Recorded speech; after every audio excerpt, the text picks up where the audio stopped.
अस्सलामुअलैकुम दोस्तों, आप देख रहे हैं लर्न इंग्लिश और मैं मोहम्मद अरशद कुरैशी। जैसा कि आप सब जानते हैं कि इस बार यूपी बोर्ड की एग्ज़ामिनेशन जो है वो अप्रैल में होंगे, जो कि बहुत ही करीब है। तो आज हम यूपी बोर्ड के एग्ज़ामिनेशन से रिलेटेड ही हम यूपी बोर्ड की टेक्स्ट बुक से उसका पोइट्री सेक्शन अब से हम कवर करेंगे। ठीक है, तो आज की हमारी पहली पोयम है। ये जो पहली पोयम है इसका नेम है द फाउंटेन। द फाउंटेन है। इसके जो पोएट हैं इनका नाम है जेम्स रसेल लॉवेल। याद रखिएगा दोस्तों, जेम्स रसेल लॉवेल। स्टैंजा दे के पूछा जा सकता है, आपको पोएट का नेम ज़रूर से ज़रूर आना चाहिए। देखते हैं पहला stanza. Into the sunshine, full of the light, leaping and flashing from morn till night.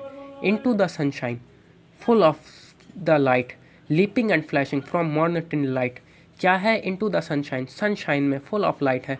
फव्वारा की कैसी गति होती है? वो फुल ऑफ लाइट, लाइट से भरा होता है, चमक रहा होता है। लीपिंग एंड फ्लैशिंग, लीपिंग मतलब होता है उछलना कूदना, लीप कर रहा होता है फ्लैश की तरह। From morn till night, morn का यहाँ मतलब है मॉर्निंग, मॉर्निंग टिल नाइट मतलब नाइट तक, रात तक के वो यही उसकी गति रहती है सनशाइन में, कि वो उछलता कूदता रहता है सुबह से शाम तक के। ठीक है। Into the moon light whiter than snow, into the moon light whiter than snow, waving so flower like when the winds blow. Into the moon light, अब देखते हैं इसकी मून लाइट में कैसी मोशन रहती है। इट सीम्स वाइटर देन स्नो, ये बर्फ़ से भी ज़्यादा सफ़ेद लगता है, सफ़ेद प्रतीत होता है। इनटू द मून लाइट में waving so flower like when the winds blow, ये वेव मतलब लहराना, ये लहराता है फूल की तरह। व्हेन द विंड्स ब्लो, जब हमारी हवा चलती है तब ये फूल की तरह लहराता है। अब हम देखते हैं तीसरा इसका stanza. Into the star light, into the star light rushing in spray, happy at midnight, happy by day. Into the star light, star light में एक ऐसा होता है रशिंग इन स्प्रे, रशिंग मतलब होता है तेज़ भागते हुए, स्प्रे में तेज़ भागता है। Happy at midnight, happy by day. Into the star light rushing in spray, star light में ये तेज़ भागता है। हैप्पी एट मिडनाइट, खुश रहता है। मिडनाइट मतलब आधी रात तक खुश रहता है। हैप्पी बाय डे, और दिन के आने पर भी खुश होता है। पोइट कहता है कि ये जो फाउंटेन होता है ये स्टार लाइट में और भी sprayer water with is movement होती है, स्प्रेयर वाटर की तरह इसकी मूवमेंट होती है। It is happy in the day and mid night as well, ये जितना खुश ये मिड नाइट में रहता है उतना ही खुश ये दिन में भी रहता है।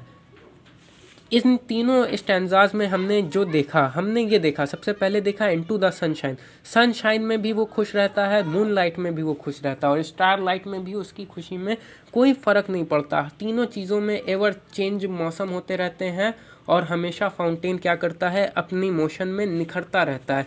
तो अब अगला स्टैंजा कह रहा है एवर इन मोशन, तुम्हारी हमेशा हमेशा तुम अपनी गति में। ब्लित्सम एंड चेरी, ब्लित्सम मतलब खुश रहते हो, चेरी मतलब प्रसन्न रहते हो, खुश रहते हो, प्रसन्न रहते हो।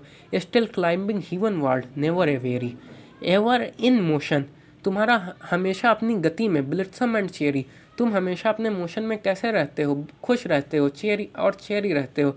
स्टिल क्लाइंबिंग हीवन वर्ल्ड, और अब तक, स्टिल मतलब होता है अब तक, तुम ऊपर की तो और कूदते रहते हो। हीवन वर्ल्ड मतलब स्वर्ग की ओर, और नेवर ए वेरी, और कभी नहीं थकते। पोएट कहता है fountain remain always motion in happy, कि जो फाउंटेन है उसका मोशन हमेशा हैप्पी रहता है। It always seems to be moving upward and feeling without the feeling of tiredness, क्या करता है कि ये हमेशा ऐसा लगता है कि ऊपर की ओर जा रहा है और इसके अंदर कभी भी थकावट नहीं आती है। नेवर ए वेरी, वेरी मतलब थका हुआ, कभी नहीं थकता। Glad of all weathers still seeming best, upward or downward motion thy rest. Glad of all weathers, हर मौसम में तुम खुश रहते हो। स्टिल सीमिंग बेस्ट, अब तक के तुम ही बेस्ट ही प्रतीत हो रहे हो। अपवर्ल्ड और डाउनवर्ल्ड, चाहे तुम ऊपर की ओर जाओ चाहे नीचे की ओर जाओ। मोशन थाई रेस्ट, तुम्हारी गति ही तुम्हारा रेस्ट है। ग्लैड मतलब खुश होता है। ग्लैड ऑफ ऑल वेदर्स, हर मौसम में खुश रहता है। स्टिल सीमिंग बेस्ट, और अब तक के बेस्ट प्रतीत हो रहा है।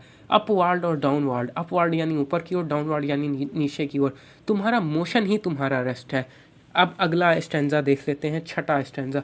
Full of nature nothing can टेम, जो कि changed every moment ever the same. Full of nature, जो कि तुम्हारा पूरा नेचर भरा हुआ है। नथिंग कैन टेम, ये तुम्हारी नेचुरली पावर है, कि तुम्हारी मोशन नेचुरली है, कि कोई उसे टेम यानी कि कंट्रोल यानी कि पालतू नहीं कर सकता तुम्हें। चेंज इट एवरी मोमेंट, हर वक्त तुम क्या करते हो, चेंज होते रहते हो, बदलते रहते हो, हर पल बदलते हो। और एवर द सेम, और हमेशा सेम रहते हो, हमेशा खुश रहते हो। Due to its motion its change every moment but still remains the same all time. Still remain the same all time, यानी कि तुम ऑल टाइम हमेशा सेम ही रहते हो, हमेशा सेम रहते हो। ठीक है, अब इसका लास्ट एवं आखिरी स्टैंजा देख लेते हैं। ग्लोरियस फाउंटेन, गॉड ऑफ शार्ली fountain, let my heart be fresh changeful constant upward like thee. आखिरी स्टैंजा में पोएट क्या कहना चाह रहा है? आखिरी स्टैंजा में पोएट कहना चाह रहा है glorious fountain, O glorious fountain, let my heart be fresh, कि मेरा हृदय भी तुम्हारी तरह हो, फ्रेश हो, चेंजफुल हो, परिवर्तनशील हो, कांस्टेंट हो, नियत हो, कांस्टेंट मतलब नियत, स्थिर हो, अपवर्ल्ड हो, लाइक दी, अपवर्ल्ड मतलब हाई एस्पायरिंग हो। कि वो चाहता है, पोएट क्या चाहता है? Poet wants to acquire all these qualities of the fountain like freshness, constant and changeful and aspiring for higher goals upward like thee. Upward यानी कि हायर गोल्स की तरफ जिस तरह से बढ़ता रहे उसी तरह से हो। तो हम कंक्लूड कर सकते हैं, हमारे पूरी पोएम में पोएट ने क्या कहा, उसे इसमें सनशाइन में उसकी गति दिखाई, मोशन दिखाई, मून लाइट में उसकी मोशन दिखाई और स्टार लाइट में उसकी मोशन दिखाई। मोशन, कंडीशन, सर्कमस्टेंसेस हमेशा चेंज होती रहीं, लेकिन फाउंटेन हर सर्कमस्टेंसेस में, हर परिस्थिति में निखरता रहा और उसकी एक अलग ही मोशन रहा और उसकी एक अलग ही प्रतिभा रही और उसकी कॉन्स्टेंसी हमेशा बनी, वो हमेशा कांस्टेंट बना रहा और चाहे वो चेंजफुल रहा और उसकी हाईली इंस्पायरिंग रही और वो हमेशा फ्रेश रहा। ठीक है, यदि आपको ये हमारा वीडियो अच्छा लगे तो हमारे चैनल को सब्सक्राइब करें और हमारे वीडियो को लाइक करें और साथ ही साथ दोस्तों के साथ शेयर करें और कमेंट सेक्शन में अपनी राय का इजहार ज़रूर करें। तब तक के लिए गुड बाय।